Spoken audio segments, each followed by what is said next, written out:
This episode is brought to you by Portland Distro. If you like underground music, movies, and more, go to portlanddistro.com for licensed merch, vinyl, CDs, and more. Plug in the discount code 10OFF, TENOFF, for a 10% discount at portlanddistro.com.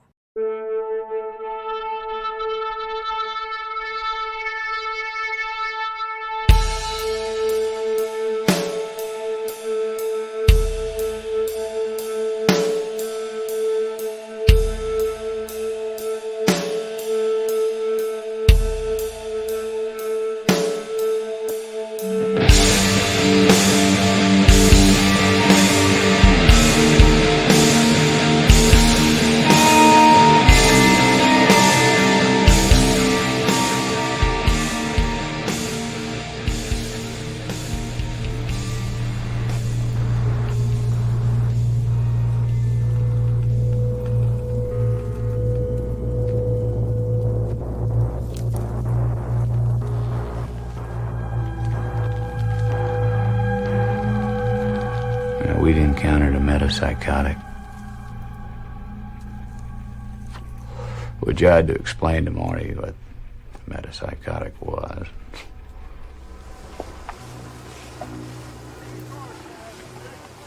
This is gonna happen again. Or it's happened before. Both. Go on. It's fantasy enactment. Ritual, fetishization, iconography. This is his vision. Her body is a paraphilic love map. How's that? An attachment of physical lust to fantasies and practices forbidden by society. You get that from one of your books? I did. Welcome, everyone, to Everything Went Black. This is a Long Shadows special that is going to air on the normal stream. And this will be part one of a two-part episode dealing with the long-awaited True Detective Season 1. And we've been talking about doing this for a while. I know some of you guys out there have been interested in us covering it based on the other things that we've talked about, either on Long Shadows or just in Ralph and mine discussions that we have on the other stuff that we're doing. So we're finally jumping into it. So part one is going to be an overview, just going back to season one, talking about the central themes and our thoughts on it.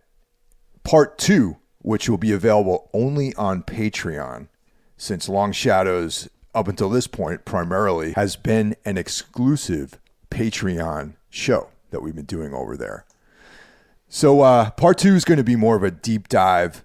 We have a thesis that we're going to discuss, go into more of the philosophical elements and literary elements of the show. And that's basically it. So we got part one, part two. If you're on Patreon right now, you're getting part one and part two at the same time. And if you're a listener of the regular stream, if you want to join Patreon for as little as $1 a month, you get access to all of the bonus content. For $5 a month, you get access to the bonus content plus early access to regular episodes. And then you can also become a sponsor for $25 a month. So, Ralph, how's everything going, man? It's been a busy couple of weeks for you. Oh, yeah, man. It's good to be back. It's good to finally be doing this. I mean, like you said, we've talked about it for a long time, and people were anticipating it. It was fun, like, rewatching it, but, yeah, like I said, it took some time. I had summer vacation, but the vacation was stuffed and full. So, yeah, playing shows with Ulfa, hanging out and working, and but yeah, aside from that, school started again. So far I'm okay. Yeah, like not bad, not good, but it's okay. I'm still living here. How are you doing? I'm doing good, man. Everything's going well. Life is good, and just rocking and rolling, man. Waiting to the autumn, the mightiest season of the year to approach. So, yeah, it's going well. Isn't it crazy that it's already mid-August again? So that means like Halloween is like in 2 months. I can't wait, dude. I hate the summer, to be honest. I mean, like today, like I told you before we like started recording, Petrus, the god of the weather, like decided, hey, let's make this a 4-dimensional experience because right now we're like stuck in a wave of heat and humidity and rain right now. So I see fog outside on the place before my apartment. And I feel like in the bayou, where this whole fucking great show that we're going to talk about is set and is such an integral part of the atmosphere of the show. Oh, definitely. Before we get going, I just want to mention the other horsemen of the podcasting apocalypse. Of course, we have Brandon Legion's Horror Wolf 666, Jackie Smith, Into the Necrosphere, and recently, Ralph, you appeared on that show, and that was pretty awesome. Wednesday, of course, is Everything Went Black. That's midweek, the kind of sketchbook variety show of podcasts. You know what I mean? you don't know what you're going to get week to week on Everything Went Black, so that's pretty cool. I return with Mike Scandato and Jeff Kashid for Necromaniacs. We have Break the Apocalypse to round out the week.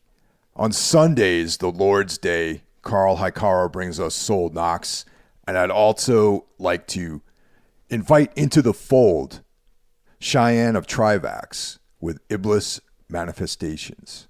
And that's a pretty solid week of media you have there. Is there still a day open, or is everything covered? I think Saturday is still open, right? Saturday is a day off. You got to take a day off every now and then. Hey, yeah. So maybe I should do like a mini series, Saturday Sadness or something. Yeah, where I sure.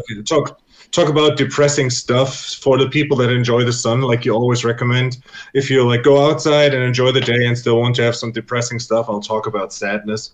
Ralph's Saturday Sadness sounds like a successful sensation. Wow. That's what's that called? Alliteration, I believe. Yeah, man, on fire right now. So True Detective Season 1 aired January 12th through March 9th in 2014. So it's almost 10 years ago this show came out.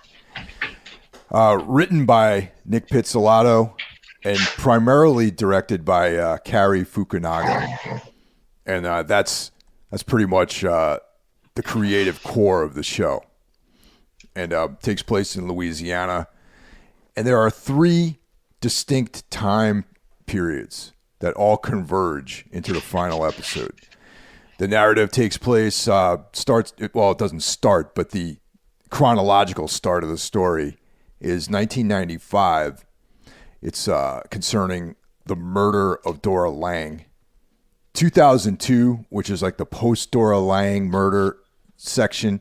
And then the present is 2012.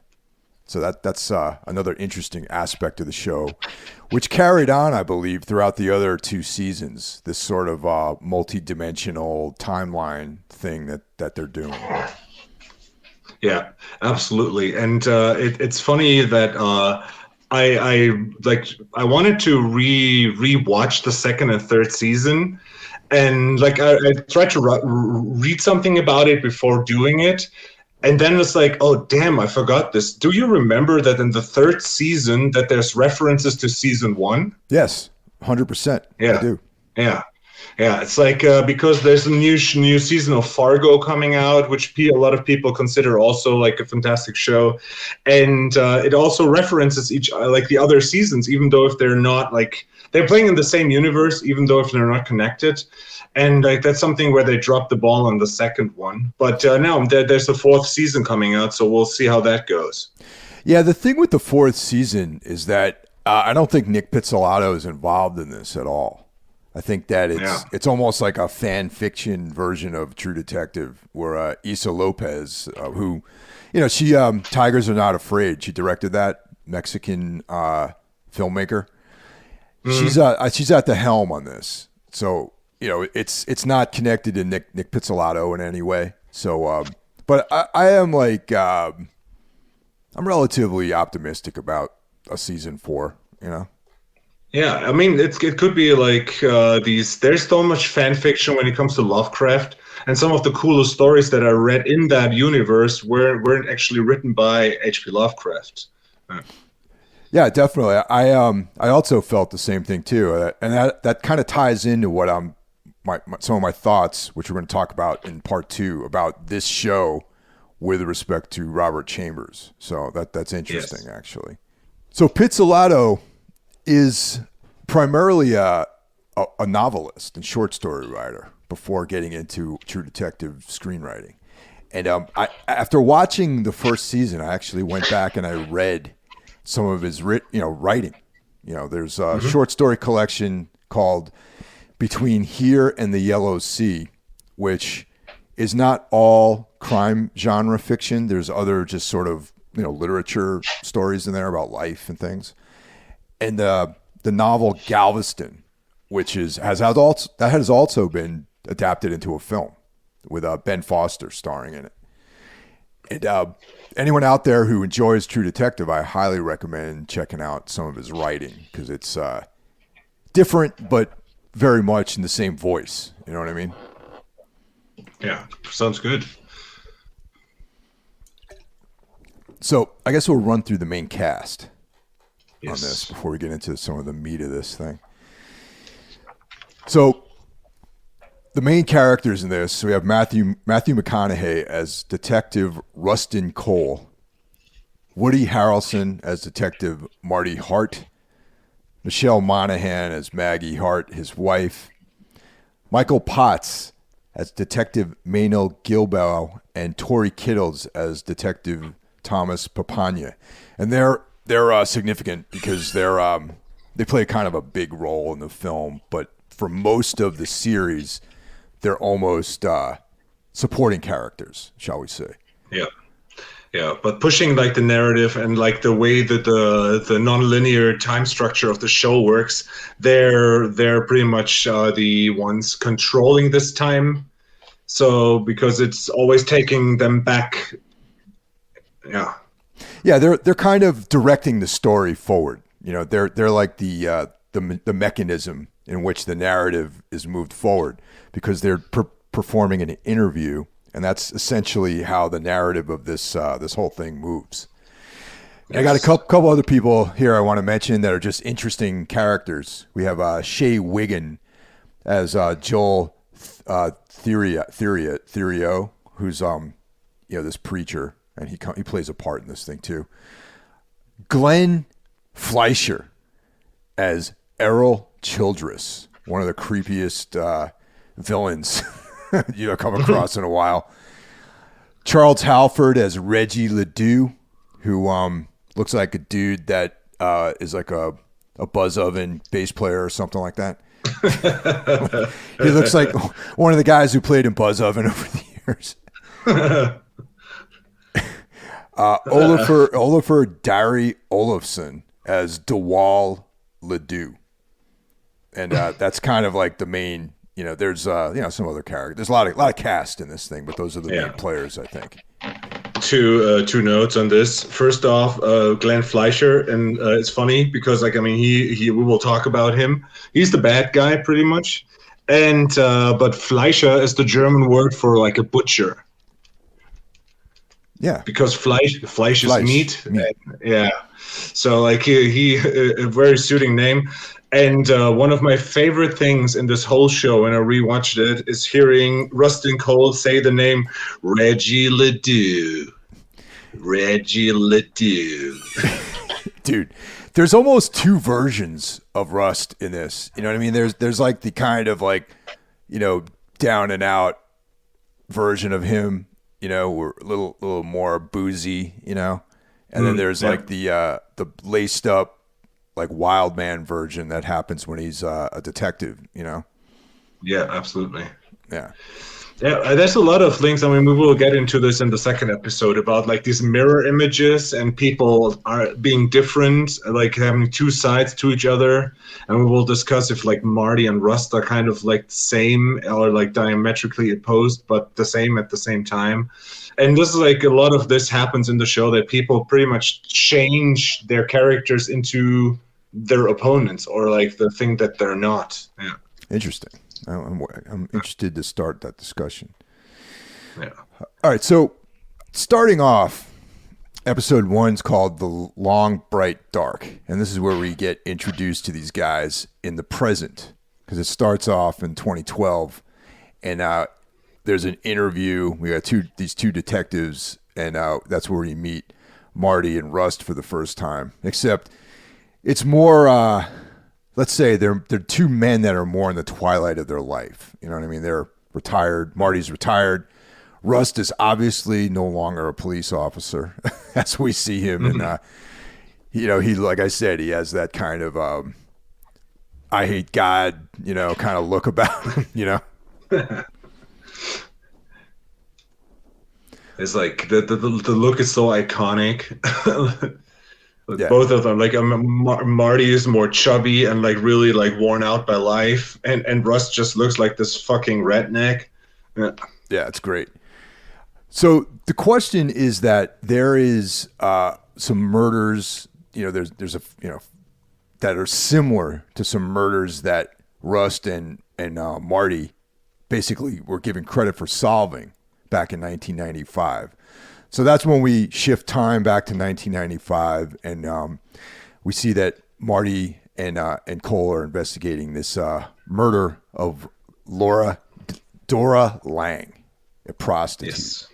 And this is when the strong visual elements of the show is first presented to us, because we find this ritualistic murder. There's antlers, spirals, like all sorts of very cool, like pagan images and things like that. Yeah. And this is already like by this time they find this. You're already like either you're already hooked there or you didn't understand anything that they were doing, because up until like when I remember very vividly when I watched the first episode, I was so intrigued by the cinematography of this, and they have like the atmosphere on, like it's on point from the get-go. It's filmed on 35 millimeters, so it has this realistic kind of grainy look to it. And then you see like the intro video is fantastic with the song by the Handsome Family. And then it starts, and you see this murder scene with the tree, the bondage, the sepia-colored theme of the show, and everything there is like what you will get from these 8 perfect episodes. And this is in the beginning. Like let's just go back a little bit in time to this year, and this is the beginning of TV, of modern television as we know it today. Really, there weren't two. There was the beginning of television, HBO having these cinematic shows, these multi-part things that are more like 8-hour films as opposed to episodic television. And, yes. I definitely credit True Detective along with Breaking Bad, those types of projects as something to put the medium into the future. This is like a very groundbreaking endeavor, in my opinion. Yes, and what I think is also that, when you compare it to the likes of Breaking Bad or The Sopranos, and you can really name this show in one way with The Wire, Breaking Bad, and Sopranos, and these shows, but all the other shows started straight up as shows with like actors that have been prominent in shows. But this show here was one of the first where 2 renowned Hollywood actors started acting in a show, which like is now a thing that almost everybody does. By now almost everybody played in Star Wars in some form or another, or in a Marvel movie. But like these 2 guys were like one of the first to say like, oh, this is an interesting project. And maybe it's because it's only 8 episodes, and it was sure that they wouldn't have to come back as this if it like fails. But they were the first to really commit to playing a show for TV as like big Hollywood actors. Yeah, that's a good point because that was never really done prior to this. I, definitely think that's definitely a prominent sort of thing. Yeah. Also in this episode, we learn of another murder of Mary Fontenot, who had disappeared actually 5 years prior to this. So there's all these different strands of plot that are being presented in the first episode, and we get to have a glimpse more into Cole's background when Marty invites Cole over for dinner. That's like a thing I guess cops do. They invite their partners over for dinner to meet the families and things like that. Oh. Yeah, yes, I mean, I can understand why they do it because maybe it's like a subversive thing to like, here, this is my family, and if you're not my partner 100%, that I can like trust you with my life, these people will suffer eventually. Probably, yeah, I can see that. Yeah. So, did you watch this show as it aired, or did you watch it all the way through the first time around? No, it was, of course, like back then, there was no streaming of these things. We have like an app called Sky, which has a lot of the HBO productions. But back then, this app wasn't there. So like I read about the show on the internet and went my way, as I mostly do, with like illegal downloads. But I watched it in real time. But like I just like downloaded it on Mondays and watched it on a Monday evening then. I remember seeing a poster for this on the subway going to work one morning. Like it would just show up at the subway station has like advertisements for shows and things like that. And I was like immediately struck by the poster. It's like True Detective. Yes. I'm like, oh, damn. That's Matthew McConaughey and Woody Harrelson. This looks interesting. And that was the days of HBO Go. I believe that was the app. It was called HBO Go back then. And that I didn't have like proper HBO, but being able to watch the app was like novel back then. So I got that, and it became my weekly ritual is to watch each episode of this show. Yeah. I mean, this is like still how I like my shows best. I kind of like the anticipation of knowing there's a new episode every week. And I mean, they do it with like the bigger shows that they don't drop the whole season at once. And I don't know, like it's kind of the way we were raised, like with having a show on TV, like on Streamline TV, and you were just like waiting for next week to see a new episode of Twin Peaks or stuff like that. And I mean, yeah, sometimes it's cool if a show drops in one ball, like with what was that? Damn, man. Not Chapelwaite, Mass, the vampire show we all love so much. Midnight Mass. On Netflix. Midnight Mass, that was it, yeah. Like, it was great that they put this on, like, in one, so you could watch it in one sitting, pretty much. But, like, I do prefer having, like, one episode a week where you can really dive in. And I remember back then there weren't, like, 5 million shows coming out a year. But it was like something special, especially something with this. And then when I downloaded it, I watched it on Mondays, and then I thought about it and I rewatched it on Tuesdays because there was room. Nowadays, you're so busy with like keeping up with shows that it's sometimes impossible to watch everything in real time. Yeah, totally. Yeah. So the dinner scene is we get to see that Cole has this past that's kind of obscure, and Marty is kind of like this local guy. Cole's like the interloper, like he's from a different part of Texas, or he's actually from Texas, and we're in Louisiana. And we see that Marty's more this kind of good old boy. Shows up, does the job, typical cop kind of thing, doesn't work too hard, that sort of stuff. And that Cole is this kind of introspective, philosophical guy with like trauma in his past, Yeah.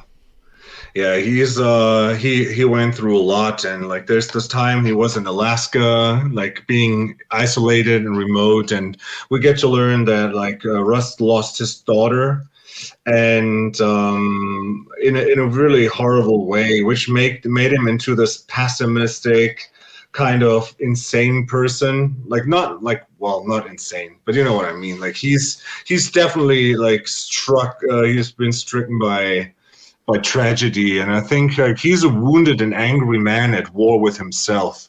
Oh yeah, very well put. What's interesting about this scene is Michelle Monaghan's portrayal of Maggie, Marty's wife, and Yeah. the way I see this thing, Maggie is the normal world, like the reflection of the actual normal society. You know, she's the voice of reason. That we measure all the darkness, you know, around her. Like we see Cole and his darkness. We see Marty and all of his like completely like, you know, misogyny, you know, just philandering, like all this kind of stuff, and how that impacts the world, and you know, all of his excuses for all the fucked up stuff that he does. You know. Yeah. Yeah. So episode 2 is titled "Seeing Things." Once again, 1995. We meet Charlie Lang, who is Dora Lang's may or may not be ex-husband. Who knows if they were actually ever married, you know, or if it was like some kind of down home, like common law kind of thing, you know? Yeah. Now he's incarcerated. Cole and Rust and Marty interview him, and we learn that Dora was going to a church. She was involved in this church. Okay, and they also learn about this, you know, a house of ill repute out in the woods, and so they brace this place up. They search it. They find Dora's diary there. Okay, and they go through the diary looking for evidence, and this is where things start really coming together as far as the narrative goes. There's an excerpt in her diary that says, "I closed my eyes and saw the king in yellow moving through the forest."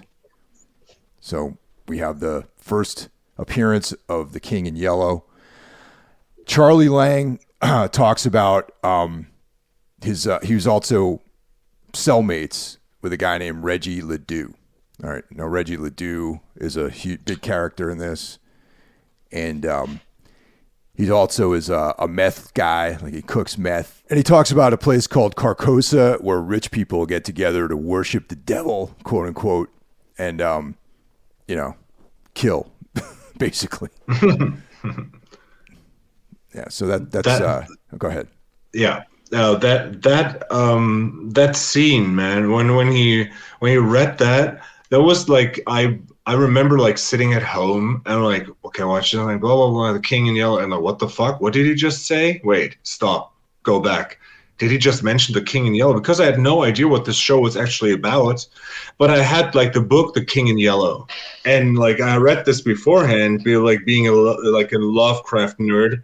And I'm like, what the fuck? I'm like, this like a weird fiction piece? Is this based on a Lovecraft story? And I was so giddy about this. And I remember that people afterwards were posting like, oh yeah, I bought this book by Robert Chalmers and blah. And then they were reading, it's like, oh, it's not about True Detective in the book. I'm like, yeah, no, it isn't. It's a bit older.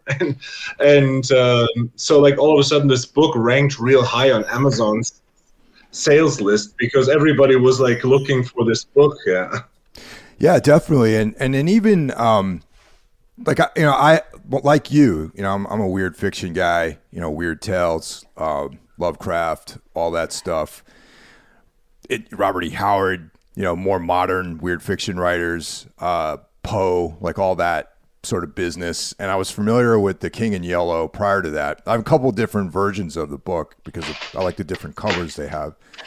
And but the thing is too, it's like Carcosa isn't even specifically a Robert Chambers concept. I think the first appearance of Carcosa is in the short story An Inhabitant of Carcosa by Ambrose Bierce, and that was written, you know, prior to The King in Yellow mythos. And Yeah, so that, and then also Carcosa appears in, Karl Edward Wagner stories. Lovecraft has references to Carcosa, and but I believe that the Yellow King is exclusively let me say this with a caesura. It's exclusively a Chambers thing, the yellow sign. However, and we're going to talk more about this in the next episode, they're similar to Lovecraft. In the Lovecraft Cthulhu mythos, a lot of authors have tried their hand at expanding the universe. So the yellow sign has actually become a thing of its own, independent of Robert Chambers, and people have expanded on it. There's a book of short stories that came out a couple of years ago of with a lot of different authors doing their own take on the mythos stories and expanding it, bringing it into modern times, like that sort of stuff. Yeah. But like for me, that part was like, okay, whoever did this show, and I mean, it was before I actually like done research for, okay, this is the author, this is the director or whatnot. I just watched these shows and hoped they were good. And like having the setting already like in the second season, and we're going to talk about like where we became actual fans, but I remember back to back the reference to the King in Yellow, me like my jaw dropped. And then they find this church and this abandoned looking church going in and finding this picture drawn on the wall. And then like latest there, I was like a lifer for that show, man. Yeah, definitely. And, it hits all the notes for me, man. And originally going into this, I thought it was going to be just like a, really good crime show, and it was. It started out as like this really compelling, police crime kind of thing. And then when this arcane element got added to it is when I totally bought into this whole thing, and the references to Carcosa and the Yellow King really hooked me in. The only thing that comes to mind was the Hannibal television series. Have you ever seen that? Yeah, of course I have. Yeah. Now, they had the imagery, and there was maybe a hint of some of the mythology behind it, but they never really expanded on that stuff. So that was like the first like television precedent is delving into this kind of occult arcane world that True Detective went into. It was like this, horns in the forest and, kind of folky, folklore-esque, references and things like that. Yeah, that's what I wanted to say. Is like now with like a gigantic success like Yellow Jackets and From, where you have these elements of folk horror, like that's like so popular and it's in popular culture now. And back then, not a lot of people gave a shit about folk horror. I mean, like the only reference we had before this was something like Blair Witch Project, which also, to me, I'm pretty certain had an impact on Pizzolatto writing this show. Like there's a lot of stuff that I could connect to Blair Witch, but I think also we're going to do this in the next episode. We definitely want to mention that, and there's also some other literary things that connect with Pizzolatto that reference Blair Witch and all that kind of stuff. So we'll hold off on that. Yeah. So the third episode, The Locked Room. Also, very cool titles for each episode, I thought. Yes. Yeah. So, 1995, Cole and Marty, they locate the owner of the burnt down church, and this is where we see Joel Therio, played by Shea Wiggum. Shea Wiggum is one of those HBO actors. You know what I mean? He's like, he pops up in all kinds of like HBO like shows, and he's a really cool like character actor. He's really good, especially like as Joel Therio. Like the sermon he gives, man, that was great. Yeah. Dude, I want to see the extended cut of just this sermon. Yes, yeah, that would be great. Because even what he's saying in the sermon is like some cosmic horror too, Yeah, absolutely. And he's going. He's going off on like the space and the stars between the stars, and the face we wear is not our own, and all this like very, very Lovecraft stuff, Yes, fantastic stuff, man. So we learned that Dora Lang did in fact attend some of these, go to this church. She was often seen with a tall man with facial scarring. Okay, and this goes back to the reference, that he was referenced earlier as a spaghetti monster with like scars on his face and that kind of stuff. Yeah. Yeah. Now, around this time is when we get a glimpse into Rust's personal philosophy and how it differs from Marty. Like I said earlier, Marty is this, good old boy, Christian light sort of guy. I think at one point in the show, he talks about how he wanted to be like a baseball player or some bullshit like that, Yeah, very American. Very American. He's a true American, Yeah. But Rust is not that type of guy at all. He's not religious, and I think even Marty comments on that. He's like, just assumes that he was religious because he saw in cold Spartan apartment a cross hanging from the wall. Yeah. And he's like, I'm not religious. Then, of course, he makes the mistake of asking about his belief system, and Cole launches into this super intense, dark, nihilistic point of view that he has. Look, I consider myself a realist, all right? But in philosophical terms, I'm what's called a pessimist. What does that mean? It means I'm bad at parties. That's so good, man. And then Marty's response to that was like, "You're not so great outside of parties either." And that's like kind of like the wit and almost like this dark humor element to it, which makes this show so fantastic. Yeah, but it's like, it's I mean, this in this part now rewatching it, it's like, okay, they're putting so many puzzle pieces out there. And if you look carefully, and I mean, this time I took notes and everything, you will find stuff that will be important way later. And so, for example, is this like very like in mid of the third episode when they're driving around and like trying to find out stuff, they park in front of a building. I think it's an abandoned school or something, or it's at school. And there's a guy on a lawnmower mowing the lawn. And I guess and it's like you can see it, you can like, and it's like back then it was like, okay, it's a random guy, but like this person will play an important role later. Yeah. Well, one of the things that there's a lot of things about timeline and foreshadowing, and there's also a comment that Rust makes back, I think, in first episode where they used to call him the tax man because he had this big book that he carried around, big notebook, and Rust is like, I've always taken a lot of notes, we write stuff down.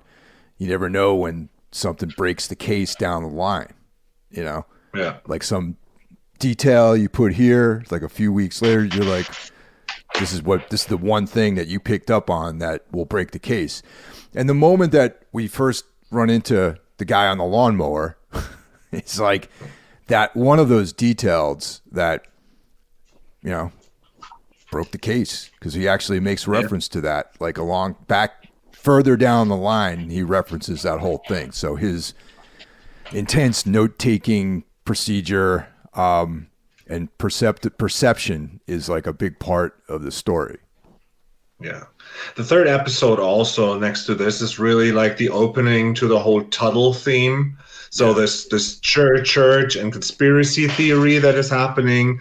And like Marty says, like when they have this talk about religion, that Marty says religion keep people from doing bad things, and Rust's counter is like they still the churches, like I think Marty said, like there were dark ages with the church, but nowadays like it's something good, and Rust is just like, no, they still do that shit, just not out in the open.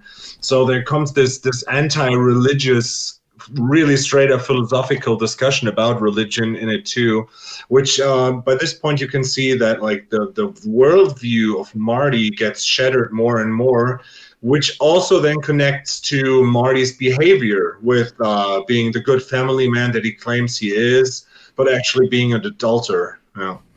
A serial adulterer. Like the guy can't stay faithful to his wife at all. It's pretty apparent, heavy and drinker. Especially like choosing women that look like younger versions of his wife, and But then, like when later on when Rust mows his lawn and like sits at home, like that he gets all crazy about it, and it's like it's my lawn, I mow my own lawn. So that's like this typical narcissistic assholes that is like, if I do it, it's okay, but if someone else does it, like this, it's not like possible. Could you imagine? Like, I mean, it will be a topic, but if Maggie would have said back then, like, yeah, I had like a intercourse with someone else, Marty would have lost his shit. But like, we will see something about this later on. Yeah, definitely. You know, in some ways, Marty is like the epitome of the male ego, completely out of control. You know what I mean? Just Yes. like narcissistic, gaslighting,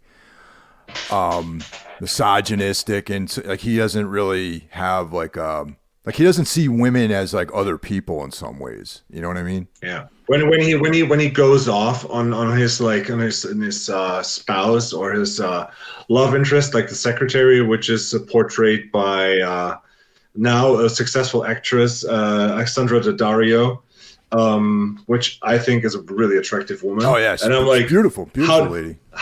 How does a guy like Marty get a girl like her? Like, and then it's like when she tells him that she wants to go out with another guy because he has a relationship and she would actually love to have someone in her life, he goes completely off and almost like he almost attacks her. And it's like, yeah, and she's like, you could be that guy, but then you would have to leave your wife. And then it's like, no. Then again, it's like this religious, cultural aspect. You don't leave your wife, and marriage is sacred. This whole bullshit. Yeah. In this episode, we also see that there's a task force being assembled to take the case away from the local state police. You know, and this actually plays in because in the press they're talking about like satanic murders or things like that, and then this is where the Tuttle family gets involved because we find out later that there's a tendril of connection between the Tuttles and all the stuff that the police are uncovering with these murders. Yes. We also find out about another young girl who was murdered, Rianne Olivier. And that was supposedly like an accidental death, but it shared a lot of the same characteristics of the Lang murder. And we also find out that there's a connection with Light of the Way, a religious school owned by the Tuttle family. Once again, the Tuttles come up, the Tuttle name, you know, and that's we find out about Reggie Ledoux's connection to this drug dealer, sex offender. And of course, just all around great guy, Yes. Really, really nice gentleman. Yeah. Yeah. Sick tattoos, like that sort of thing. Now, episode 4, Who Goes There? This might go down as one of the top 10 single best episodes of television, period, in my opinion. Yeah, I back that. Yeah. And so we get some intel about Reggie Ledoux, and we know that he's now that he's out in the world, he's like the sole meth cook for a motorcycle gang, and it turns out that the Iron, what the hell are they called? East Texas biker gang. Yeah, the Iron Iron Crusaders. Yeah. Let me mark this. Yeah, that he's the sole cook, meth cook for the Iron Crusaders. And when Cole was undercover, that was something that he had connections with. So this gets into this whole like very cool aspect of the show, very exciting.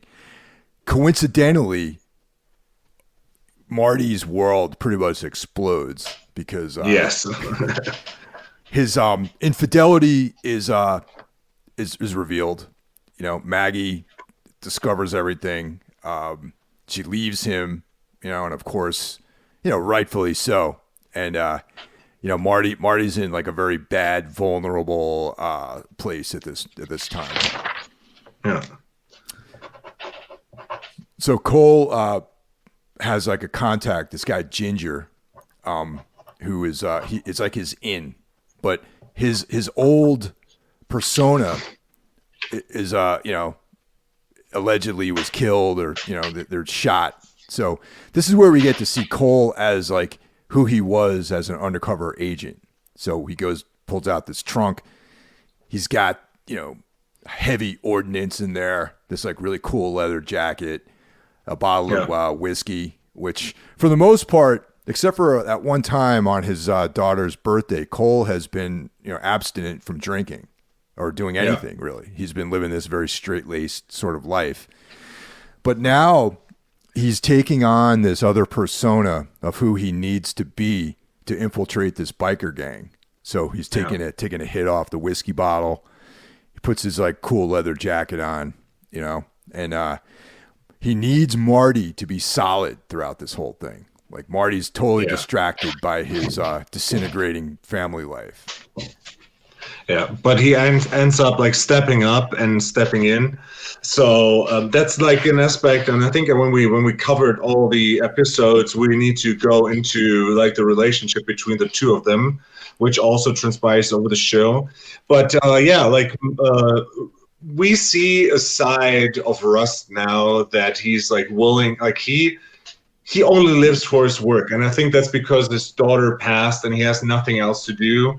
And he's convinced that his work matters. That's like he's risking to get kicked out, and he does something illegally now. He steals cocaine from the police, like from the how do you call it? Like the department where all the evidence. Yeah, the evidence. Yeah, right. The evidence. Yeah. So, and I mean, he knows what will happen then, and he will have to go down into this persona and go ill. And then Ginger takes him on this bender to prove that he's still loyal. And like this image of Rust being high as a kite, but still reasonable, and like being drunk and like stuffed with drugs, and like it became one of the most popular memes that people send around. Yeah. What the other insight into Cole's character too is like in some ways Cole's mission is larger than this is reinforcing what you said, is larger than his job as a police officer. You know what I mean? Yeah. Like being a cop is like his vehicle to do this kind of thing, And I feel like Marty is just like a typical cop who shows up, does his job, collects his pension, puts in overtime, doesn't really give a shit about anything besides strong arm people. Yeah, he likes the position that he has, like the authority. I think he's one of those guys that can see at home, like he tries to control his family not through love but through authority, like the patriarchy kind of thing. And like this doesn't mean anything to Rust. Rust is only there to work the case, and that's why he keeps on doing it. And that's when the timelines, like the three timelines, collide in the last episodes we'll come to, where we can see like Marty is like all in all the time. And also, I know Rust, not Marty, Rust, yeah. And also, like the rest of the guys in the department just really seem to be like a bunch of chuckleheads, really, Yeah. And the only guy with anything on the ball really seems to be Rust. Okay, important question here now. As a European, as a German, do American cops really look like this? Do they all wear like shitty jackets and like these pantaloons that no one really wants? That's a difficult question to answer because I think like plainclothes cops just look like dudes out on the street, really. You know what I mean? Yeah, because like these portray like the douchebags that are in the office, like they all look alike. And if you watch The Wire, or if you watch Treme and all these cool shows, the cops, they always look like these, not the ones that patrol the streets, but like these detectives in offices. They always have like these shitty ties and way too large pants, eating the donut and all that shit. It's like, it's so weird seeing that. Yeah, I would say that's not accurate in this day and age, maybe, because okay, yeah, I think that like detectives and plainclothes cops kind of dress like whatever region of the country they're in. Like out here, okay. In the tri-state area, New York metropolitan area, they just look like dudes you see on the street, really. Okay. I imagine like cops nowadays in the bayou, they just have like short cargo pants and wear like these fishing hats. They just wear like MAGA hats. Sure. Yeah. Make Marty great again. Marty is their Marty is their hero, actually. Yeah, right. That's exactly it, probably. So this part of the narrative here is really, this is like one of my favorite episodes of television. You know what I mean? We have the broken Marty. He's trying to he wants Rust to console him, at the bar. And Rust is like, "Look, man, this is not my, this isn't my problem." This is like, he's like, I think one of the most classic lines. He's like, this ain't a bedside. This is a bar, not a bedside. You know what I mean? And I'm just like, yeah, I don't want to hear it. In his mind, he's like, yeah, Marty, you fucked up. You got to undo this thing yourself. We got some real shit to do here, and I need you solid. And he actually misleads him because he meets with Maggie and she's just like, I just want to get divorced, while everything's clean, just get out, and she's like definitely convinced that she wants to leave Marty, but what he tells Marty is that it's like, oh yeah, I met with Maggie and you can see you guys reconciling like shortly. Yeah. And, dude, whatever's helping the purpose, he's lying, cheating, stealing if he has to, as long as he can go forward with his work. Yeah. And I just thought that was pretty awesome how he did that. Yes. Yeah. So they infiltrate the bike gang. He has to go on this mission with Ginger to a really harebrained scheme to steal money from these drug dealers in like a project. And the logistics just seem all wrong and fucked up. But, Cole's like, he's going to cowboy it and go in there and get information out of Ginger to find Reggie Ledoux, who was like the linchpin in this whole caper, right? So one of the most exciting one take, camera angle moment in all of television happens in this like gunfight scene that takes place in the projects where Cole extracts Ginger. And they, because I need this guy to put me in with Reggie, and it's like one of the best scenes, man. So cool. Yeah, absolutely. I remember going back watching this, like after I finished the episode, I'm like, what the fuck just happened? And I just instantaneously like skipped back 15 minutes and rewatched it again because there's so much happening and it's so intense. Yeah, it's also like the nighttime setting and the way they filmed it. It's like actual like real like a cop show in a way. And yeah, man, like always seeing Marty like with his eyes like popped way open because he's so on drugs, but still like being rational all the time, which again shows like what kind of a character arc, like how disciplined he is underneath all the chaos. Yeah, no, absolutely. So episode 5, where the secret fate of all life. Now, it's like a Leviathan record. Yeah, totally. So back in 1995, Ginger and the still undercover Cole, they meet up with DeWall, who is Reggie Ledoux's partner in this whole cook thing at this bar. And Ginger's face is all beat up because he had to get roughed up a little bit when they extracted him. And of course, DeWall is suspicious of this whole operation. You got some stranger. They're doing things out of the ordinary. Rust's character is like, I represent this cartel down in Mexico. We're trying to do this and blah, blah, blah. And like the whole thing is fishy. And DeWall is like, I'm not into it at all, And he says something just like, I don't want to see your face again. It makes me want to do things to it. And I'm like, that's like a serious threat, man. Yeah. So they tail DeWall and they find his meth compound out in the woods. And this is kind of like where both worlds kind of converge here in this part, because yes, I got to be honest, like In when I was watching this the first time around, one of the most exciting things about it was there was a moment where I thought that some supernatural creature was actually like that's how this thing was going. Like I really did think that this was going to become like a full-fledged like cosmic horror story. Absolutely, yeah. I thought the same thing back then, yeah. Because we were still expecting like the spaghetti monster that is referred to. We haven't seen it yet. There's always the mention of something dark, and it's luring, but we haven't seen it yet, which is again like a trope, but we'll talk about it, of a weird fiction story. Yeah.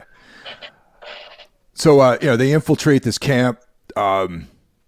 We find out what's actually going on there. That there's these two young children that are being abused by the Reggie and DeWall.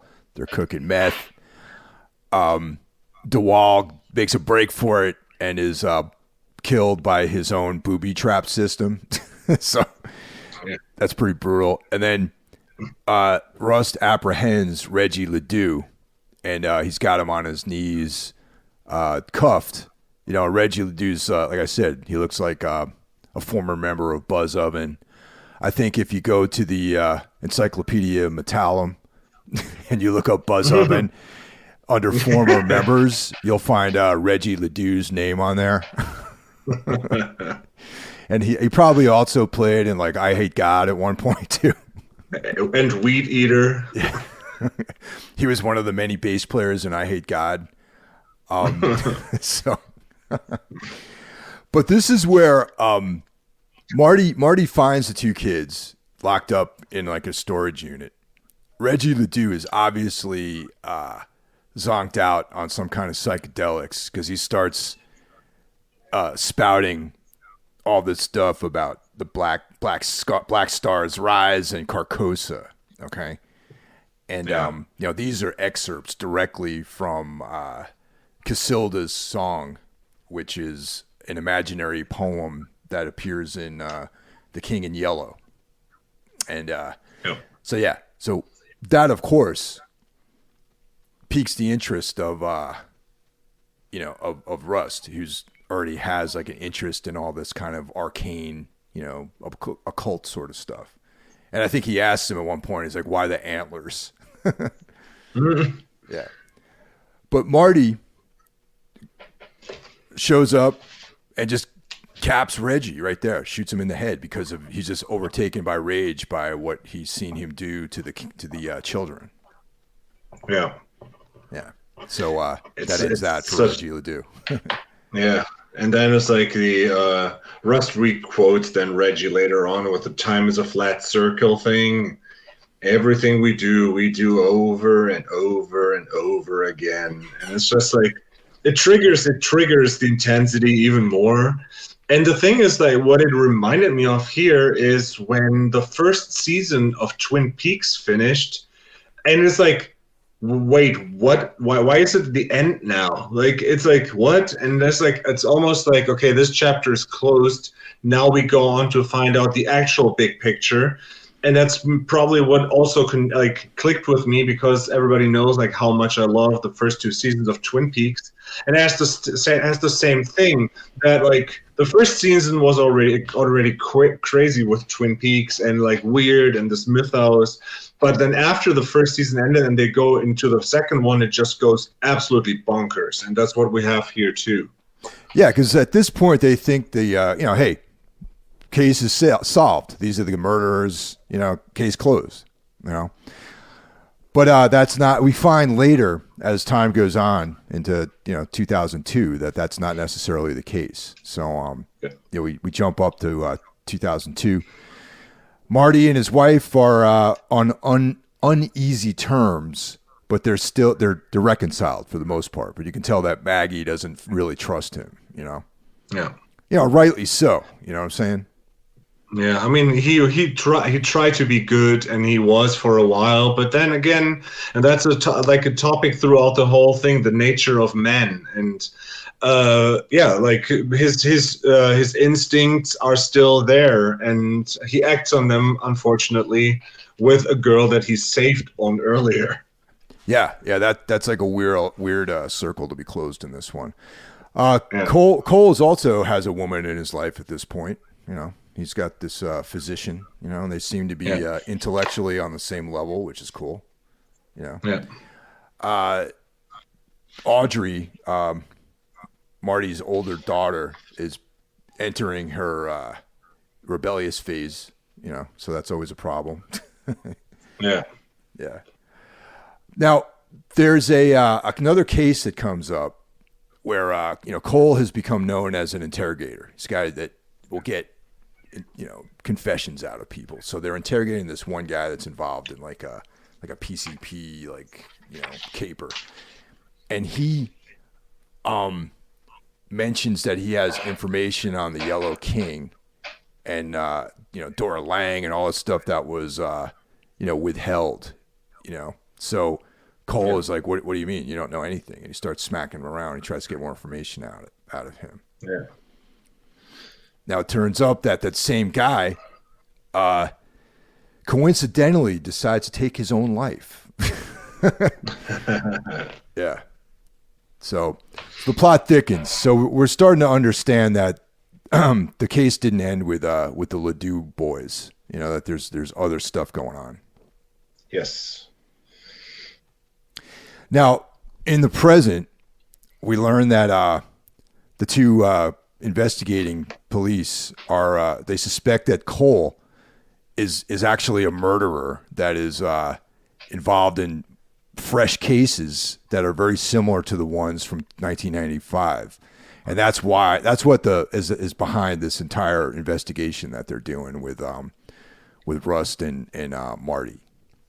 Yeah, also the suspicious death of Reverend Tuttle 2 years before. Yep. There's so much that they found in like the case books and which could lead them to Marty and Marty's erratic behavior, especially now sitting in front of them with the way that he's now taking his knives and making people out of like beer cans and his big hug mug. And they're like really like what the fuck is wrong with him? But then Marty also gets like he asks like what the fuck do you actually want from me? Why am I here? And then we find out that they have like the idea that Rust might have taken their lives and maybe fall into the same pattern of the killer that he hunted all these years back. Yeah. So that's what that's the big reveal as to what all this is about. That they think that Cole's behind some murders in the current time, and that he had been a serial killer basically since 1995. Yeah. Episode 6, Haunted Houses. So this is where back in 2002, Cole starts to sort of investigating his own string of what he considers to be related crimes, and this is where he catches up with the preacher, and he's left his practice, has become a drunk basically. So from Theriot, we learn about Wellspring. It's like this school. After his ministry he had closed down, he had become he'd worked there, and this is where he found that there was some very questionable photographs, incriminating photographs that are connecting the Tuttle family to very sketchy goings on that involves kids and things like that.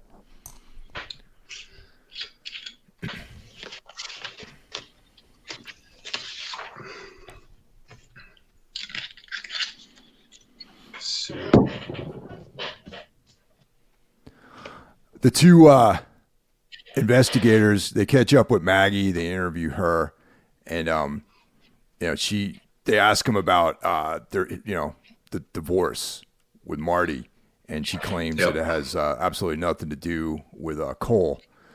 And they ask her about Cole, and she's like, he's a good man, with integrity, that sort of thing. Now this is where we learn that what actually happened, because there's been all of these allusions to a falling out that Cole and Marty had over something, and we finally just figure out what it is, because as you mentioned, Marty once again had started cheating on Maggie, with a woman who he had found at that hillbilly whorehouse, like out in the woods. Yeah, Like he'd and given her money to like, hey, try something else, and she's like working at like a T-Mobile or something like that. And it's so repugnant, man, that even after she tells him, like, do you remember who I am? And he's like, oh yeah, right, that he still goes through with that. You know, like if he's like a hound like he is, it's like, oh yeah, I want to bang like a little girl or like a young girl. It's like, okay, that's up to him. But like, I mean, she's not a kid. Don't get me wrong. But then like finding out she's actually one of the girls that he gave money to make something out of her life. That is so grossed out, man. It's so gnarly, and he still goes through it. Like he's such a scumbag. Like he's actually like an asshole. Yeah. Yeah, I agree with you. It's a real indicator into the weakness of his character by doing something like that, because obviously she was somebody that 10 years prior or whatever, however many years that was, he was trying to help her get out of this life, and then years later, obviously she's no longer a prostitute, but he sort of like falls into this like sketchy underworld with her where he's cheating on his wife, and it's real sleazy. Yeah, he has like this is like a reoccurring theme with Marty, that when he cheats on his wife, he cheats with girls that are like almost like younger versions of his wife. And then he protects the little girl because he sees his daughter in them. And later on, he has like this argument with his daughter when she hooks up with guys and does drugs. And he like acts like all like super dad. And but now this little girl that he helped is not a little girl anymore, but a young woman. And then all of a sudden, it's like it's okay to have sex with her. Yeah, there's like a real dodgy element to that, No, it's also like this is one of the aspects that Marty and Rust always fight about. That they like, like both of them say, don't judge me for the way I act and think, because you're a shithead as well. Yeah, and also like the difference between Marty and Cole too is like Cole is, he acknowledged, like, I guess one of the things that even Maggie says about Cole is that she stated that he's always known exactly who he was. Yeah. Like he looks at all of his flaws and whatever and doesn't portray himself as a good guy or a bad guy. Yes. And actually Cole even says that when he's interviewing those prostitutes at the truck stop, something about like, or no, even when they're at the revival, he indicates to Marty, we need bad men like us to keep the other bad men out. So he doesn't see himself as a good guy. He just is like an absolutist in his behaviors and his conduct. It's like, I do this. These are the things I do. This is what I believe in. This is my like, sense of honor, and this rules I live by. And that's me. Marty is the one who has all of the distractions and like misconceptions and denials. And I'm really a good guy, yet I cheat on my wife, like I victimize young women, like all this kind of stuff, Yeah, but I have to say, like in total, like if we would need to draw a conclusion now after the whole season is done, I actually think that these two guys are actually in their heart good guys, but they're so damaged, like they're really badly damaged goods, which make them so imperfect. But like the cause, they stick through it, like right until the end, which we will come to like in the 8th episode, where they actually like they go through with it because in the end they know what is right and what they have to do. So we're closing in on the conclusion of this whole thing. So episode 7 is After You're Gone. This is where in the present time, because now we're pretty much 100% in the current timeline. Yeah, the storylines in 1995 and 2002 have been those lines have already been told, and now we're in the current state of things. So current times. Cole convinces Marty to continue their work, and you and I we've been referencing continuing the work. You know what I mean?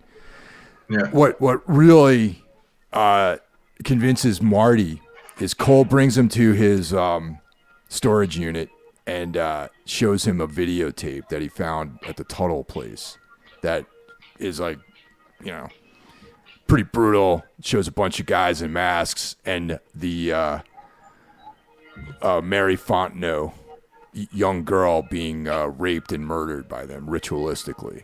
So that's what really puts Marty over the edge, and he's all in on finishing their job. Yeah.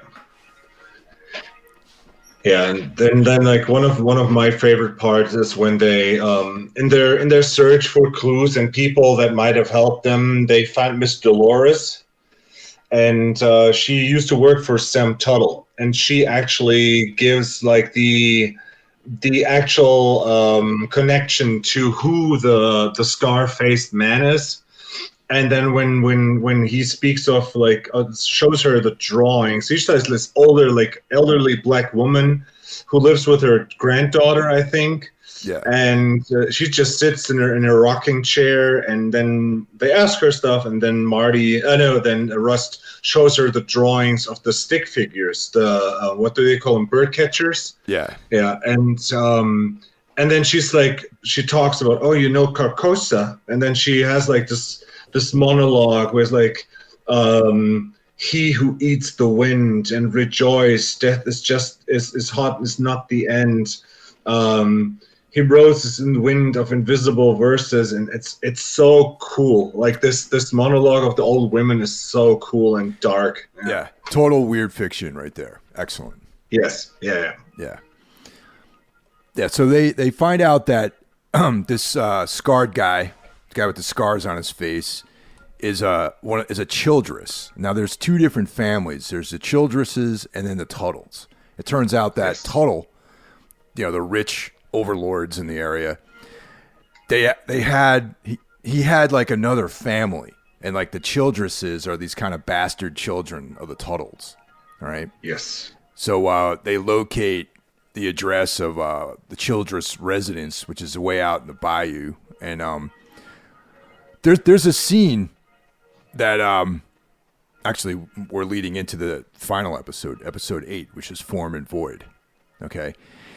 There's a scene where Marty and Cole are sitting in the office, you know, Marty's private investigator office, and they're just talking about the things that they would like to have done with their lives, you know, like you know, Marty's like, I thought I was going to be like a baseball player. I thought I was going to, you know, do this stuff. And Cole's like, I would like to have taught history or painted or anything like that, you know. And Marty asked him, he's like, well, you know, you ever get into any of that? You ever do any painting now that since you left the force? He's like, nah. He's like, you barely have enough time to get good at one thing, so you better be careful about what that one thing is, you know. And that really spoke volumes, man. Like, it's like, yeah, these guys, they find these things that they're good at, but it ultimately is their downfall in some ways, you know? Yeah, absolutely. And that's what I meant. Like, in the end, they both, like, I think, acknowledged that this is the only thing that they were meant to do. Now, after the videos and all they've seen, like throughout all the years, they're like a symbiosis, the two of them, and now they have to finish it because it's the only thing they can. Yeah. So Marty also visits Maggie, and she says something to him like, "Are you saying goodbye?" You know, because on some level, I think Marty thinks that they're not going to make it through this thing. Yeah. You know, that there's so much going on. There's so many conspiracies. There's so much connection to people with power. There's like real danger out there. You know, he's thinking about how Tuttle was murdered and how these people, they're onto this whole overarching conspiracy, and that he might not make it through this whole thing. That's why he's saying goodbye to Maggie. Yeah, and that's like, it's not even like that they have to find the one killer, which is like still the main premise, to find Errol, which is the name, and is actually the guy that Rust saw on the lawnmower in the 3rd episode, which to me was like, oh man, this is so good. And but there's this bigger thing, like this church, and we all know like the power that the church has, and that they can make things disappear if they don't like it. And the whole Tuttle family empire is like, yeah, it's an overpowering entity, like the powers that be that Marty and Rust cannot control. So that's, I think, yeah, I totally agree with you when you say that, like, probably he knew he might not come back from this.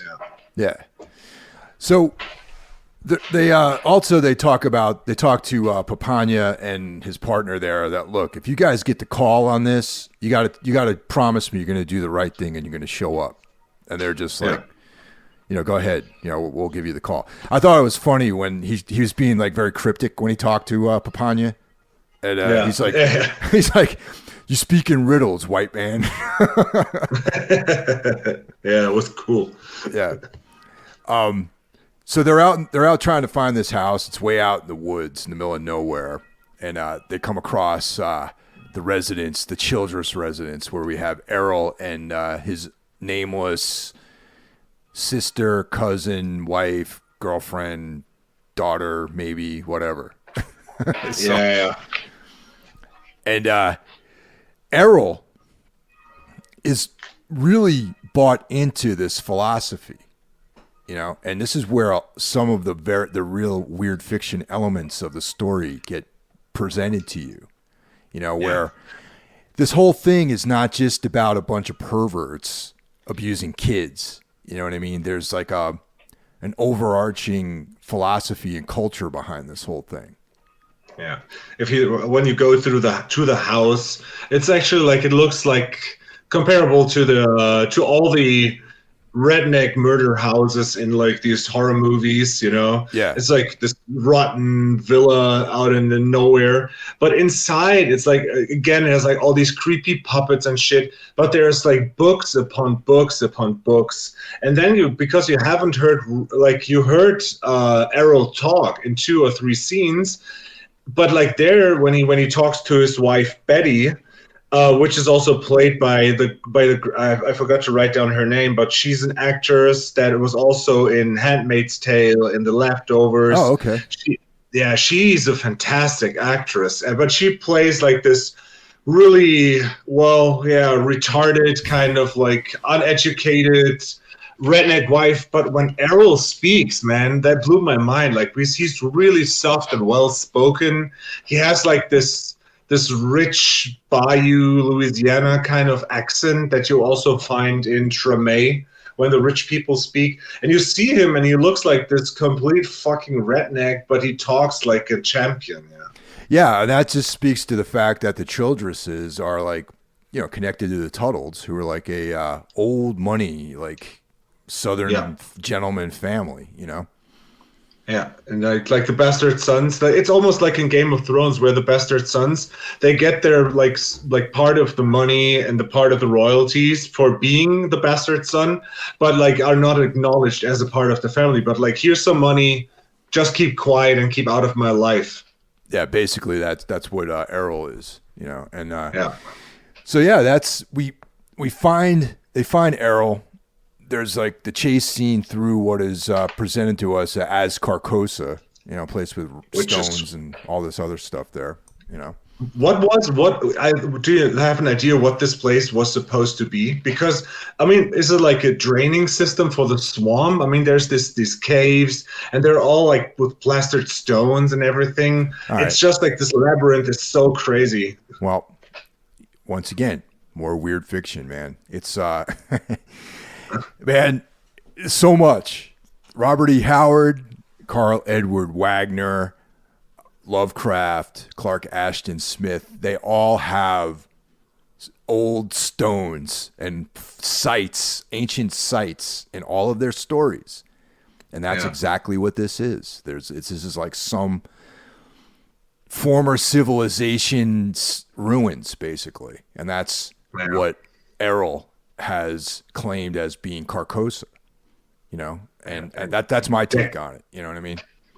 Yeah, like, because like the opening, when you see like this almost like a pit with the many doors, it's crazy, and then it goes into these caverns and tunnels, which I thought, like, is it like is it like the remains of a city that was above that? You know, like like you see like in some like in the Batman movies where there's like an underworld underneath Gotham. Yeah.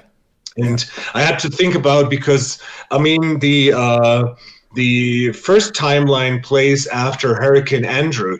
The second timeline plays after Katrina, and there's a scene like in the original, like in the first timeline when they drive through the bayou and you see like these flat fields and you see the oil rigs in the industry, and Rust is like, at one point all of this will be covered underneath water. And it's just like a reference to like what will happen with Katrina. But it looks like this drainage system for an old city. And yeah, that was like a creepy, fantastic setting for the end. Yeah.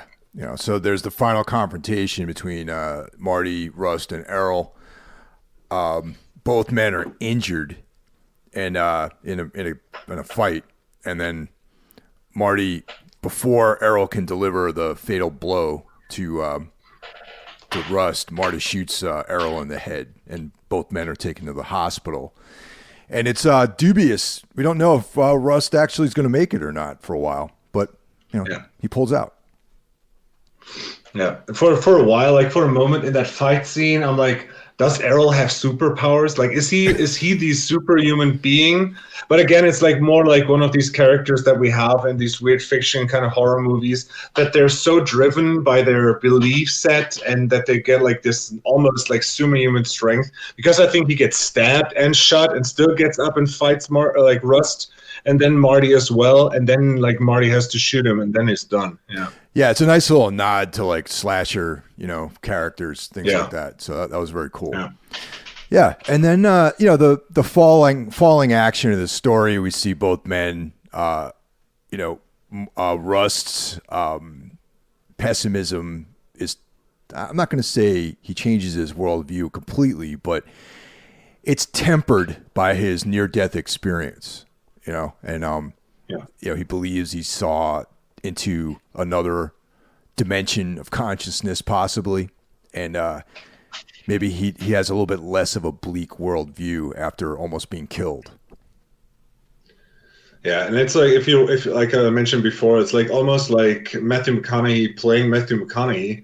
If you like watch some interviews with him that he did, where he talks about his drug experiences and with LSD and all the shit that he took, and like that monologue in the wheelchair out of the hospital, outside the hospital, that's pretty much exactly that. Like, that's someone who did like some heavy lifting and drugs. Yeah, 100%.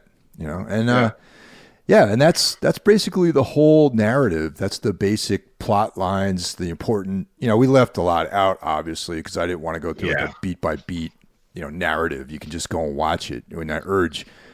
I imagine if you're listening to this, you've probably seen this at least once, but maybe go back and give it another watch, and check out what we have to say about it. And definitely, if you're a Patreon subscriber, we have another episode where we go into some of the deeper themes, and we have actually a thesis about this show, and we get deeper into the philosophy and all the cool like literary connections that this magnificent show has. Yeah. But before we go off, like I have 2 or 3 points that I wanted to bring up in the end, like after we discussed everything. We spoke about how well thought out this whole storyline is, like how intertwined all the time layers are, the characters. It's a perfect show. It's a 11 out of 10 points show, or like a 7.5 on the Necro chart. Like it's you cannot as much as like the Green Knight is like -10 is like this is a +7.5. You cannot like it's hard to get better than this. And when I like rewatched it now and looked at my notes, there's some points that I wanted to bring up and like confront you and hear your thoughts on it. Okay. The main characters are Rust Cole and Marty Hart. Cole is black, it's dark, it's compressed, it's ancient, It's like it's nature combusted into like its core elements. and the heart is where the love and the soul is. And that's like how they are portrayed in the beginning. Cole is like the dark guy, you know, with the dark thoughts, and like Marty's portrayed as the family and the heart, you know, like I love. But they change roles within the shows now and then. That Marty has like the heart, like that Rust has a heart actually, and I think that it's like it's a cool layer with the choosing of the names that they did.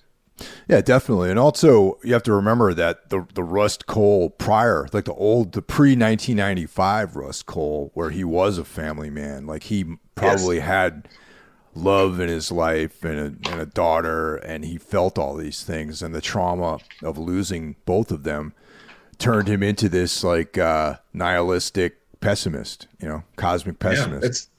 And that's the same thing, you know, like trees get combusted into coal, you know, like the blooming nature into this like dark peace that is like now it's being burnt. So that's like in character arc that I like. Then again, I had to think, but we will talk about like Blair Witch in the other episode. I have a thing that I would ask you. Okay. I think the show has 4 main characters. Okay. And my thesis is it's Rust Cole, it's Marty Hart. The friendship of the two of them is one main character that changes through the arc. And the fourth one is actually the environment, Louisiana, which is in a way like it's a masterclass in setting an atmosphere. It's very alien. We don't have such places. It's exotic in a bad way. The hopelessness. It's the perfect setting. Imagine this show taking place in Los Angeles or New York. It wouldn't work. The thickness of the pressure with the weeping willows, the swamp, the dampness, the mysticism, the voodoo, the bird catchers, all of this thing. It's almost like an entity in itself in this show. Well, the interesting thing about Louisiana is that it's a melting pot of several cultures, you know, and we'll get, actually, it's funny you brought that up because I have something to say about this in our in part 2 of this thing about that. Because there's, you know, the French, you know, black culture, you know, Americans, Native Americans, you know, the Caribbean people, like Christianity, pagan religions, like everything gets like mixed together in that part of the country. And that is like a very perfect place. It's almost like ancient England, you know, how like when the Romans brought Christianity to England, they overlaid it on top of the existing paganism that's there, you know? Yeah. That's what I feel like Louisiana's kind of like, you know? It's like things get overlaid on top of like, you know, Santeria, you know, well, Santeria is like Christianity overlaid on their local beliefs, and everything just kind of like an aggregate of many different things, you know? Yeah. Yeah, that's what I wanted to bring up like at the end of this, but I think we covered like all the ground to like, I mean, like you said, pretty much everybody who's still here listening has seen this show at least once. You should go and watch it again right now and give us your thoughts on our analysis of this. And then, yeah, if you're not registered to Patreon, yeah, it's only $1 a month if you want to hear the other episode. Yeah, that's the entry level, $1 a month. That's it. So, yeah. All right, guys. Well, we'll talk to you next week. Take care.